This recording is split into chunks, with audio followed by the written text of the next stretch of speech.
സമയം ഒരു 6:30 മണിയൊക്കെ ആയിട്ടുണ്ട്. അപ്പോൾ നമ്മൾ രാവിലെ തന്നെ ഒരിടത്തേക്ക് പോവാണ്. അങ്ങനെ നമ്മൾ വന്ന ഉടനെ തന്നെ നമുക്കൊരു ബസ് കിട്ടിയിട്ടുണ്ട്. നമ്മൾ അങ്ങനെ അതിൽ കയറി നമ്മൾ നേരെ കൊട്ടാരക്കര ഗണപതി അമ്പലത്തിലേക്കാണ് കേട്ടോ പോയത്. നമ്മൾ എല്ലാ തവണ വരുമ്പോഴും ഈ കടയിൽ നിന്നാണ് കേട്ടോ കറുകമാലയും നാളികേരവും ഒക്കെ വാങ്ങിക്കുന്നത്. അപ്പോൾ അമ്പലത്തിന് ഉള്ളിലെ കടയിൽ നിന്ന് മേടിക്കുമ്പോൾ അതിന്റെ ഇരട്ടി വിലയാണ് കേട്ടോ. അപ്പോൾ അതറിയാവുന്നവരൊക്കെ ഇവിടെ നിന്നാണ് കേട്ടോ വാങ്ങിക്കൊണ്ട് പോവാറ്. അപ്പോൾ നമ്മൾ കറുകമാലയും നാളികേരവും വാങ്ങിച്ചിട്ടുണ്ട്.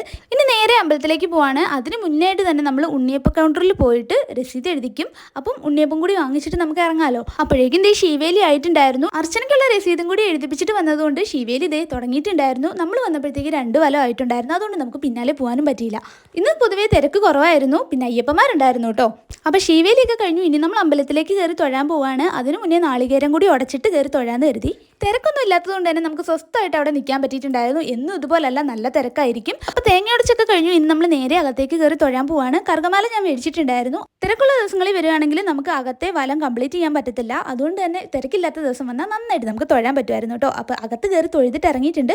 ഇനി നമുക്ക് നേരെ രസീതും കൊണ്ട് ഉണ്ണിയപ്പം മേടിക്കാനായിട്ട് പോവാം. ഉണ്ണിയപ്പ കൗണ്ടറിലും വലിയ തിരക്കൊന്നും ഇല്ല കേട്ടോ. ഞങ്ങൾ മാത്രമേ ഉണ്ടായിരുന്നുള്ളൂ. നമ്മൾ ഓർക്കാതെ ഉദയാസ്തമന പൂജ ദിവസമൊക്കെ വരുമ്പോൾ ഉണ്ണിയപ്പം കിട്ടാതിരിക്കുമ്പോൾ ഭയങ്കര സങ്കടമാണ് കേട്ടോ.